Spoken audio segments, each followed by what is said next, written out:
दोस्तों intermediate examinations 2025 ईस्वी की जो है परीक्षा इंटरमीडिएट की परीक्षा हो चुकी है। तो यहाँ पर हम लोग देखेंगे जो आपका क्वेश्चंस बुकलेट सेट कोड जो है आपका सी और आप जो है अलग अलग कोड्स में आता है। तो यहाँ पर आप देख लीजिएगा कि आपका कोड कौन सा है। तो यहाँ पर हम लोग जो है देखने वाले हैं ये जो आपका क्वेश्चन बुकलेट सेट सी वाला है। तो इसको हम लोग देखते हैं एक एक करके जो है, और आप यहाँ से जो है मिला सकते हैं कि आपका कितना ऑब्जेक्टिव्स जो है करेक्ट हुआ है। चलिए हम लोग एक एक करके देखते हैं। पहला सवाल है कि नग्न बीजियों में एंडोस्पर्म की प्रकृति क्या होती है। अंग्रेजी में देखें कि what is the tendency of endosperms in gymnosperm. कहता है कि जो नग्न बीजियों में यानी कि जिम्नोस्पर्म में एंडोस्पर्म जो होती हैं इनकी प्रकृति क्या होती हैं। पहला है अगुणित होती हैं यानी हाइप्लॉइड्स होता है, द्विगुणित यानी डायप्लॉइड्स होता है, त्रिगुणित यानी ट्राइप्लॉइड्स होता है, इनमें से कोई नहीं यानी नन ऑफ दीज। तो हम लोग का करेक्ट आंसर हो जाएगा अगुणित होती हैं। कहने का मतलब यहाँ पर आंसर्स हो जाएगा हाइप्लॉइड्स होता है। चलिए दूसरा सवाल हम लोग देखते हैं कि निम्नलिखित में से कौन तनाव यानी स्ट्रेस हार्मोन्स हैं, यानी which of the following is a stress hormones. इनमें से कौन सा जो है स्ट्रेस हार्मोन्स हैं। पहला ऑप्शन है एथिलीन है, GA3 है, यहाँ IAA है और एब्सिसिक एसिड है। तो हम लोगों का करेक्ट आंसर हो जाएगा एब्सिसिक एसिड, यानी एब्सिसिक एसिड्स को हम लोग क्या कहते हैं स्ट्रेस हार्मोन्स कहते हैं। चलिए अगला सवाल आया था कि निम्नलिखित में से कौन ओजोन परत हेतु सर्वाधिक हानिकारक है। तो यहाँ पर हम लोग देखते हैं which of the following is most harmful to ozone layer, यानी कि हमारे प्रकृति में वायुमंडल में जो ओजोन लेयर होते हैं यह सबसे ज़्यादा जो है नुकसान पहुँचता है किस गैस के कारण। पहला है SO2 के कारण होता है, कार्बन डाइऑक्साइड के कारण होता है, फ्रेऑन के कारण होता है, या इनमें से सभी। तो हम लोग का करेक्ट आंसर हो जाएगा फ्रेऑन के कारण होता है। जो निकलता है हम लोगों के AC से फ्रेऑन नामक जो है गैस है जो हमारे ओजोन परत के लिए क्या है सर्वाधिक हानिकारक है, यानी कि तीसरा का करेक्ट आंसर हो जाएगा C यानी फ्रेऑन। चलिए अगला सवाल है निम्नलिखित में से कौन काजीरंगा राष्ट्रीय उद्यान से संबंधित है। Which of the following is related to Kaziranga national park.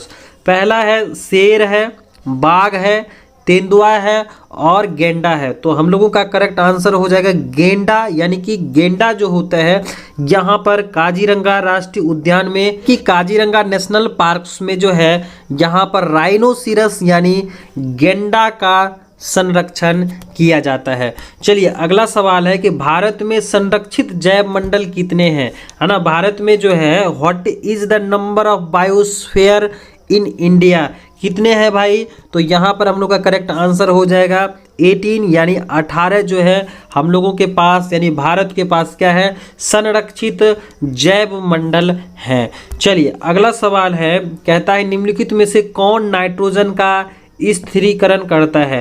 पहला ऑप्शन है एनाबिना, अल्वा है, उसके बाद है यूलोथ्रिक्स है और स्पाइरोगायरा है। तो हम लोग का करेक्ट आंसर हो जाएगा एनाबिना।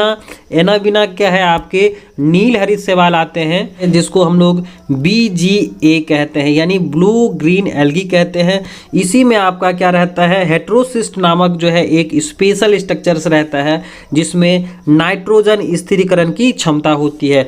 तो हम लोगों का करेक्ट आंसर हो जाएगा एनाबिना। क्या हो जाएगा एनाबिना। अगला सवाल है कि क्राई जो है टॉक्सिन क्या करता है। कहता है what does cry toxins do, यानी कि क्राई प्रोटीन क्या करता है। पहला ऑप्शन है कोशिकाओं को फुला देता है, मध्य आंत्र के एपिथेलियम को बंद कर देता है, आंत्र की कोशिकाओं को तोड़ देता है, या इनमें से एक से अधिक कार्य करते हैं। तो हम लोगों का करेक्ट आंसर हो जाएगा इनमें से जो है एक से अधिक कार्य करते हैं, यानी कि more than one of these हो जाएगा। अगला सवाल है कि निम्नलिखित में से किसके द्वारा ईख यानी गन्ने की बुआई की जाती है। चलिए पहला ऑप्शन था कंदों के द्वारा होते हैं, तने के टुकड़ों के द्वारा होते हैं, प्रकंदों के द्वारा होता है, बीज के द्वारा होता है। तो यहाँ पर हम लोग का करेक्ट आंसर हो जाएगा तने के टुकड़ों के द्वारा होता है, यानी कटिंग ऑफ स्टेम्स के द्वारा होता है। चलिए अगला सवाल आया था, निम्नलिखित में से कौन SO2 के प्रदूषण से प्रभावित होता है। यानी कि यहाँ पर आपको सेल ऑर्गेनेल्स दिए गए हैं, यानी कि कोशिकांग दिया गया है, न्यूक्लियस है, माइटोकॉन्ड्रिया है, क्लोरोप्लास्ट है और गोल्जी बॉडी है। यहाँ पर हम लोगों का करेक्ट आंसर हो जाएगा हरित लवक, यानी कि क्लोरोप्लास्ट जो होता है वह सबसे ज़्यादा जो है प्रभावित होता है। चलिए अगला सवाल आया था, निम्नलिखित में से कौन जन्म से लेकर प्राकृतिक मृत्यु तक की अवधि होती है। यानी which of the following is the period between birth and death. तो जन्म से लेकर के प्राकृतिक मृत्यु यानी मृत्यु तक के बीच की अवधि को हम लोग क्या कहते हैं, तो हम लोग कहते हैं जीवन चक्र कहते हैं, जीवन काल कहते हैं, जन्म दर कहते हैं या प्रवर्धन कहते हैं। तो हम लोगों का करेक्ट आंसर हो जाएगा जीवन काल, लाइफ स्पैन हम लोग कहते हैं जन्म से लेकर के मृत्यु तक के बीच के समय अंतराल को। चलिए अगला सवाल आया था, निम्नलिखित में से किस हार्मोन्स के द्वारा सर्टोली कोशिका का नियंत्रण होता है।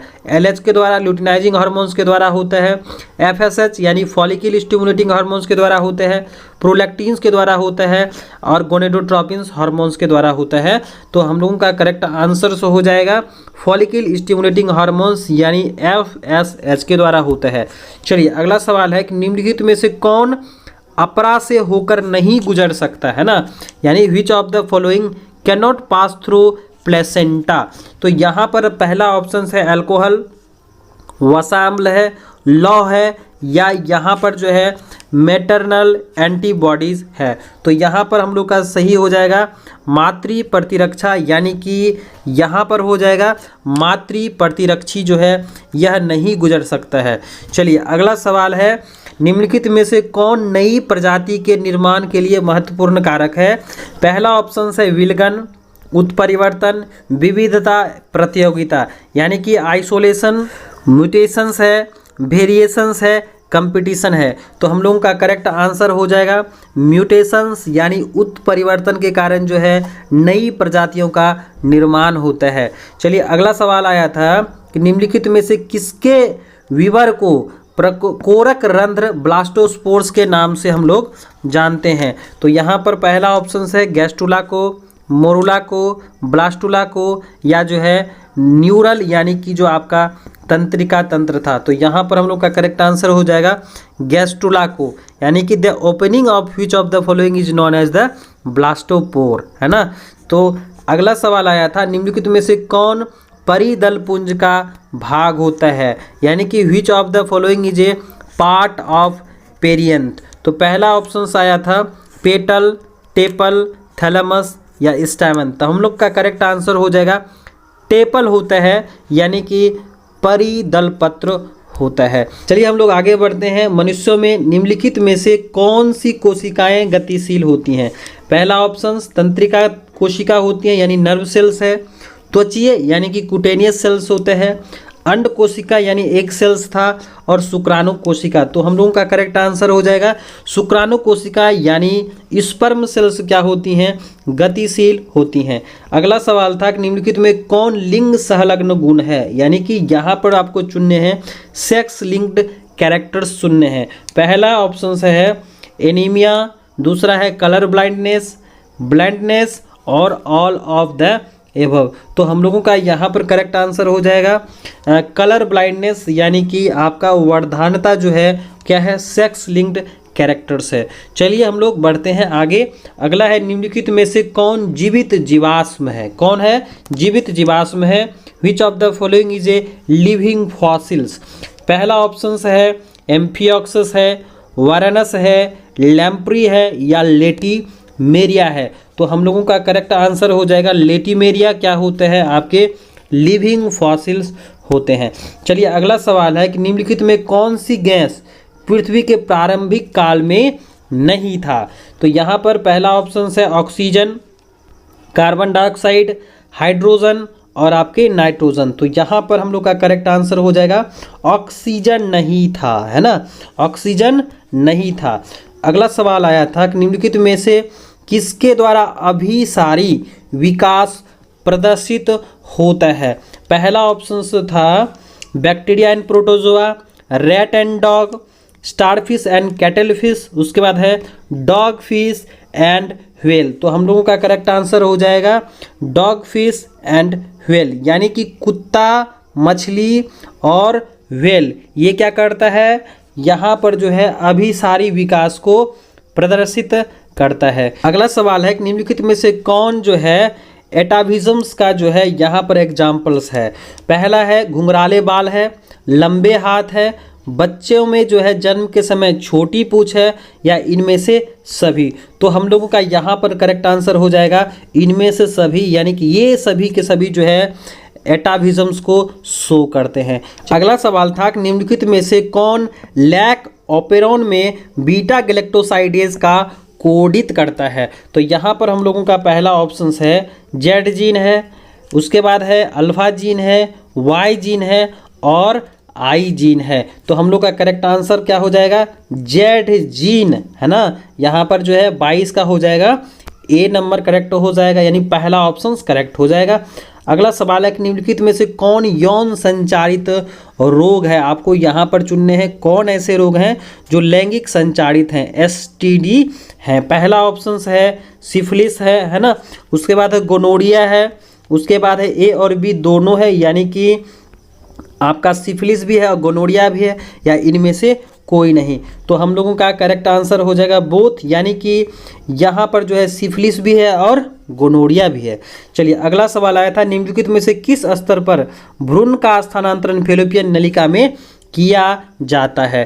पहला ऑप्शन है 8 कोशिकीय भ्रूण में है ना, 32 कोशिकीय भ्रूण में, युग्मनज में और उसके बाद युग्मनज या 8 कोशिकीय भ्रूण में। तो यहाँ पर हम लोग का करेक्ट आंसर हो जाएगा जाइगोट और 8 सेल्स एम्ब्रायो में हम लोग क्या करते हैं, ट्रांसफर्स करते हैं भ्रूण को फैलोपियन नलिका में। चलिए अगला सवाल आया था निम्नलिखित में से कौन मानव जनसंख्या के वैज्ञानिक अध्ययन को दर्शाता है। चलिए पहला ऑप्शन है भूगोल, भूगर्भ शास्त्र, उसके बाद है जीव विज्ञान और है जनसंख्यिकी। तो हम लोगों का करेक्ट आंसर क्या हो जाएगा, यहाँ पर जो है हम लोग करेंगे जनसंख्यिकी, यानी कि डेमोग्राफी जो है यह क्या होता है, मानव जनसंख्या के वैज्ञानिक अध्ययन को क्या करता है, दर्शाता है। चलिए अगला सवाल हम लोग देखें कि कहता है कि निम्नलिखित में से मनुष्यों की त्वचा का रंग कैसे निर्धारित होता है। पहला है मात्रात्मक, यानी कि क्वांटिटेटिव है, मल्टीपल जीन है यानी मल्टीपल जीन है, उसके बाद है क्वालिटेटिव और ऑल ऑफ द एबव। तो हम लोग का करेक्ट आंसर हो जाएगा क्वांटिटेटिव, यानी कि मात्रात्मक होता है। चलिए अगला सवाल है कि न्यूरोस्पोरा में 8 स्कोस्पोर्स कैसे बनते हैं।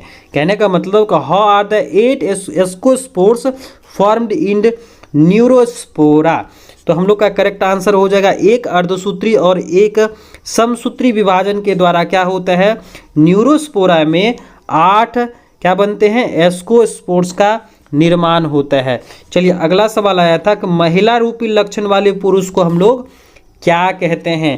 पहला है पॉलीमॉर्फ कहते हैं, दूसरा ऑप्शन है जॉलीमॉर्फ कहते हैं, गाइनोमॉर्फ कहते हैं या गाइनेंड्रोमॉर्फ कहते हैं। तो हम लोग का करेक्ट आंसर हो जाएगा गाइनोमॉर्फ कहते हैं, यानी कि 28 का हो जाएगा, सी करेक्ट आंसर हो जाएगा। अगला है निम्नलिखित में से किसके द्वारा विकासशील शुक्राणु पोषण प्राप्त करते हैं। तो यहाँ पर है सर्टोली कोशिका, अंकुरन उपकला, उसके बाद है रक्त कोशिका या लीडिंग कोशिका। तो हम लोगों का करेक्ट आंसर हो जाएगा सर्टोली कोशिका। क्या हो जाएगा, सर्टोली कोशिका से क्या होता है, जो आपके विकासशील शुक्राणु होते हैं उनको पोषण मिल पाता है। अगला सवाल है निम्नलिखित में से किसने म्यूटॉन, सिस्टोन और रेकॉन शब्द दिया था, है ना, प्रोपोज्ड किसने किया था टर्म म्यूटॉन, सिस्ट्रॉन और रिकॉन को। तो यहाँ पर हम लोगों का जो है करेक्ट आंसर हो जाएगा एस बेंजर ने किया था। किसने किया था, एस बेंजर, यानी कि 30 का हो जाएगा हम लोगों का करेक्ट आंसर, डी हो जाएगा। चलिए अगला सवाल है निम्नलिखित में से कौन पारिस्थितिक तंत्र में एक से अधिक पोषण स्तर पर रह सकता है। पहला है आपके फाइटोप्लैंक्टन्स यानी पादप प्लवक, जंतु प्लावक यानी जू प्लैंक्टन्स, मछलियाँ और इनमें से सभी। तो हम लोग का करेक्ट आंसर हो जाएगा मछली जो है यानी फिशेस जो हैं यह क्या हो सकती हैं, पारिस्थितिक तंत्र में एक से अधिक पोषण स्तर पर रह सकता है। अगला सवाल है कि नारियल के मध्य विकती है ना, नारियल के जो है मध्य फल विकती की प्रवृत्ति क्या होती हैं। What is the nature of mesocarp in coconut. तो यहाँ पर जो है पहला ऑप्शन है करी होती हैं यानी हार्ड होती हैं, रेशेदार यानी फाइब्रस होती हैं, गूदेदार यानी फ्लेसी होती हैं, या इनमें से कोई नहीं होता है। तो यहाँ पर हम लोग का करेक्ट आंसर हो जाएगा रेशेदार यानी क्या होती हैं, फाइब्रस होती हैं।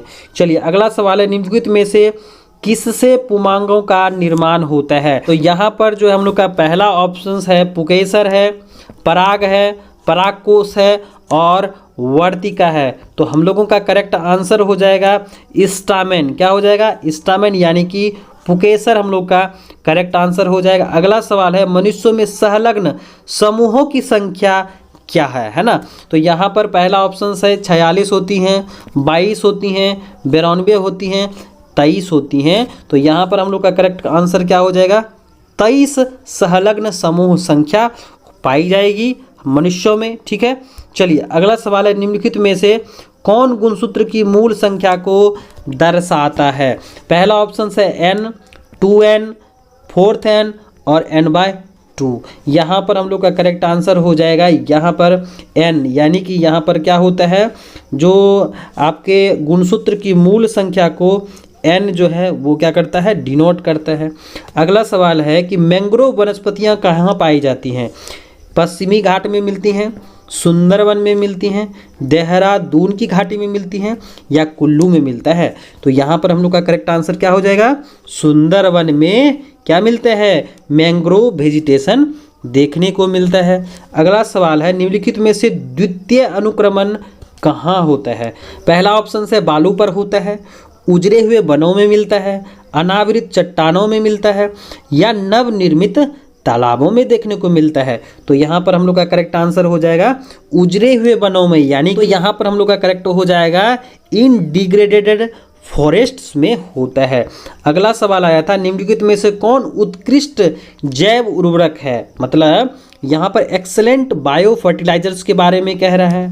पहला था एजोला, मार्सिलिया, उसके बाद है टेरिडियम और क्या है, साल्विनिया है ना। तो यहाँ पर हम लोगों का जो करेक्ट आंसर हो जाएगा वो हो जाएगा एजोला। एजोला क्या है, टेरिडोफाइटा के अंतर्गत आते हैं ना। तो एजोला यहाँ पर क्या है, एक्सेलेंट बायो फर्टिलाइजर्स हैं। तो करेक्ट आंसर हो जाएगा 38 का पहला। ठीक है, चलिए अगला सवाल आया था निम्नलिखित में से कौन मनुष्य के विकास में महत्वपूर्ण प्रवृत्ति है। तो पहला था सीधा मुद्रा, द्विनेत्री दृष्टि, बढ़ती हुई कपाल क्षमता या इनमें से सभी। तो हम लोगों का करेक्ट आंसर क्या हो जाएगा, इंक्रीजिंग क्रेनियल कैपेसिटी, यहाँ पर बढ़ती हुई कपाल क्षमता। चलिए अगला सवाल है निम्नलिखित में से किस प्रकार का प्रजनन अमीबा में अनुकूल परिस्थिति में होता है, यानी which of the following types of reproduction takes place in amoeba under favourable condition. तो यहाँ पर क्या मिलता है, अनुकूल परिस्थिति में अमीबा में कैसा विभाजन होता है। तो यहाँ पर कहेंगे द्विविभाजन, यानी कि आपको देखने को मिलता है बाइनरी फ्यूजन देखने को मिलता है। अगला सवाल है कि मनुष्यों में शुक्राणुओं की क्षमता कहाँ पर विकसित होती हैं। तो पहला है वृषण में, योनि में, शुक्रवाहिका में या स्त्री जनन मार्ग में देखने को मिलता है। तो यहाँ पर करेक्ट आंसर हो जाएगा वृषण यानी टेस्टिस में क्या होता है, यहाँ पर शुक्राणुओं की क्षमता विकसित मिलती हैं। अगला सवाल है निम्नलिखित में से किसके द्वारा जुड़वा भाइयों का विकास हो सकता है। ठीक है, तो यहाँ पर है एक ही जाइगोट से, दो जाइगोट से, विदाउट जाइगोट से या जो है युग्मक से। तो यहाँ पर करेक्ट आंसर क्या हो जाएगा हम लोगों का, वन जाइगोट से क्या होता है, यहाँ पर जुड़वा भाइयों का विकास होता है।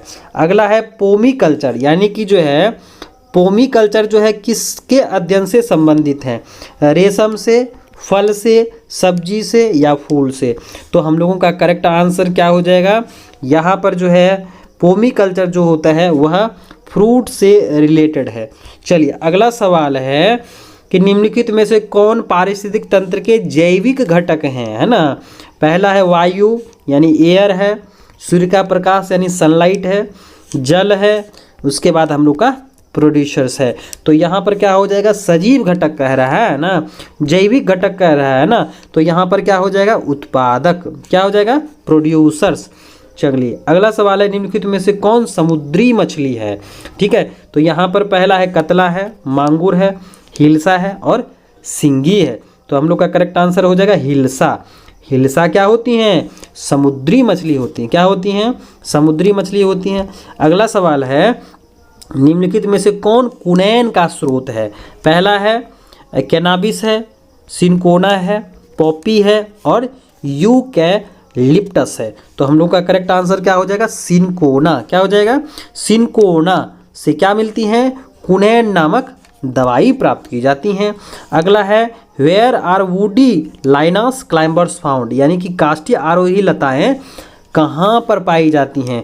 पहला है टेंगा में, पर्णपाती वन में, उसके बाद ट्रॉपिकल रेन फॉरेस्ट में, या आपका श्रब यानी कि चपारल में मिलता है, यानी चपराल में मिलता है। तो हम लोग का करेक्ट आंसर क्या हो जाएगा, ट्रॉपिकल रेन फॉरेस्ट में, यानी कि उष्ण कटिबंधीय वर्षा वन में देखने को मिलता है। कौन चीज़, यहाँ पर जो है आपका लाइनास। ठीक है, अगला सवाल आया था, निम्नलिखित में से किसका प्रयोग फसली पौधों में उत्परिवर्तन हेतु किया जाता है। पहला गामा किरण, अल्फा किरण, एक्स किरण या सूर्य की जो है रश्मियाँ यानी किरणें जो होती हैं। तो हम लोग का करेक्ट आंसर हो जाएगा गामा रेज। क्या हो जाएगा, ऑप्शंस नंबर पहला हो जाएगा। निम्नलिखित में से ट्यूबर द्वारा किसमें कायिक प्रवर्धन होता है। तो किसमें होता है भाई, आलू में होता है। किसमें होता है, पोटैटो में होता है ना। चलिए अगला सवाल आया था, निम्नलिखित में से किसमें गुणसूत्र का एक अतिरिक्त जोड़ा पाया जाता है। ठीक है, तो यहाँ पर हम लोग का करेक्ट आंसर क्या हो जाएगा, टेट्रासोमिक में देखने को मिलता है। अगला सवाल आया था, निम्नलिखित में से किस विधि द्वारा कैंसर कोशिकाओं का विभाजन होता है। समसूत्री के द्वारा होता है, एमाइटोसिस यानी कि यहाँ पर जो है विषम सूत्री के द्वारा होता है, मियोसिस के द्वारा होता है या नन ऑफ दीज। तो यहाँ पर हम लोग का करेक्ट आंसर हो जाएगा समसूत्री के द्वारा होता है, यानी कि माइटोसिस डिवीजन के द्वारा होता है। अगला सवाल आया था, निम्नलिखित में से कौन आरंभिक यानी कि इनिशियल कोडोन्स हैं। पहला नंबर है यूजीए, जीयूए और एयूजी, इनमें से सभी। तो हम लोग का करेक्ट आंसर हो जाएगा एयूजी, यानी मिथायोनिन जो है आपका क्या है, इनिशिएशन कोडोन है, यानी कि प्रारंभिक आरंभिक कोडोन्स कहलाता है। अगला सवाल आया था कि बायोलॉजी शब्द का प्रतिपादन किसने किया था। तो यहाँ पर करेक्ट आंसर क्या हो जाएगा, बोवेरी ने किया था। किसने किया था भाई, बोवेरी, यानी कि 53 का हो जाएगा बोवेरी, यानी ऑप्शन नंबर डी हो जाएगा। आगे हम लोग देखें, निम्नलिखित में से किसका संबंध पीली क्रांति से है। मतलब कि यहाँ पर जो पीली क्रांति है किससे संबंधित है, दूध से हैं, अंडे से हैं, मछली से हैं या तेलहन से हैं। तो हम लोगों का करेक्ट आंसर हो जाएगा तेलहन से। अगला था, पौधों के किस भाग में लौंग प्राप्त होता है, यानी कि पौधों के किस भाग से लौंग प्राप्त होता है। पहला है पुष्प से, कली से, फल से या बीज से। तो हम लोगों का करेक्ट आंसर क्या हो जाएगा, कली से प्राप्त होता है। कहाँ से प्राप्त होता है, बर्ड से प्राप्त होता है। अगला सवाल आया था, निम्नलिखित में से किसका प्रयोग रक्त में कोलेस्ट्रॉल की मात्रा को कम करने के लिए किया जाता है। पहला है स्टैटिन के, उसके बाद है साइक्लोस्पोरिन के, लाइपेज के द्वारा और यहाँ पर जो है से आपका स्ट्रिप्टोकाइनेज के द्वारा। तो हम लोगों का करेक्ट आंसर क्या हो जाएगा, स्टैटिन के द्वारा। क्या चीज़, स्टैटिन के द्वारा क्या किया जाता है, कोलेस्ट्रॉल की मात्रा को कम करने के लिए उपयोग किया जाता है। अगला सवाल है, निम्नलिखित में से कौन सही जोड़ा है। क्या है, यहाँ पर आपको सही जोड़े चुनने हैं। तो यहाँ पर हम लोग का करेक्ट आंसर हो जाएगा जी सी, ट्रिपल बॉन्ड हाइड्रोजन बंधन सी, यानी कि गुआनिन जो होता है वह साइटोसिन के साथ जुड़ता है 3 हाइड्रोजन बंधन द्वारा, यानी कि करेक्ट आंसर हो जाएगा हम लोग का 57 का सी। चलिए अगला सवाल है, निम्नलिखित में से कौन घुलनशील आरएनए है। यहाँ पर पहला ऑप्शन था एमआरएनए है, आरआरएनए है, उसके बाद है सीआरएनए है और टीआरएनए है। तो यहाँ पर हम लोग का करेक्ट आंसर हो जाएगा tRNA क्या होता है, घुलनशील यानी सोलेबल RNA कहलाता है। और आप अगर इस चैनल पर नए हैं तो प्लीज़ चैनल को सब्सक्राइब कर लीजिएगा, अपने दोस्तों के साथ शेयर कर लीजिएगा, ताकि उन सभी भाई बंधुओं को पता चल सके कि हम लोगों के जीव विज्ञान में ऑब्जेक्टिव में कितने मार्क्स आएंगे। ठीक है, चलिए अब हम लोग देखते हैं अगला सवाल। निम्नलिखित में से किस बंधन से DNA के न्यूक्लियोटाइड्स बंधे होते हैं? हाइड्रोजन से, सहसंयोजक से, विद्युत संयोजी से, या इनमें से सभी से? तो यहाँ पर हम लोग का करेक्ट आंसर हो जाएगा हाइड्रोजन बॉन्ड्स द्वारा क्या रहता है, जुड़ा हुआ रहता है। अगला सवाल है, निम्नलिखित में से कौन समवर्ती अंगों के उदाहरण है, यानी एनोलोगस ऑर्गन्स यहाँ पर देखने को मिलते हैं? तो हम लोगों का करेक्ट आंसर हो जाएगा पक्षी और तितली के जो है ना क्या होते हैं, पंख, ये क्या होते हैं, एक दूसरे के असमजात, यानी कि यहाँ पर एनालोगस ऑर्गन्स होता है। अगला सवाल आया था, निम्नलिखित में से किसके द्वारा जलकुंभी में परागण होता है? जल के द्वारा, कीट के द्वारा, हवा के द्वारा, इनमें से जो है बी और सी, यानी कीट और हवा दोनों के द्वारा होता है। तो हम लोगों का करेक्ट आंसर हो जाएगा इंसेक्ट, यानी कीट के द्वारा क्या होता है, यहाँ पर देखने को मिलता है। अगला सवाल आया था, निम्नलिखित में से किसमें नर तथा मादा पुष्प एक ही पौधों पर पाए जाते हैं? तो यहाँ पर हम लोग का करेक्ट आंसर हो जाएगा खीरा, यानी कि यहाँ पर कुकुम्बर में क्या होता है, एक ही जो है पौधे पर नर और मादा प्रजनन अंग देखने को मिलते हैं। अगला सवाल है, निम्नलिखित में से किस ग्रह पर जीवन की संभावना है?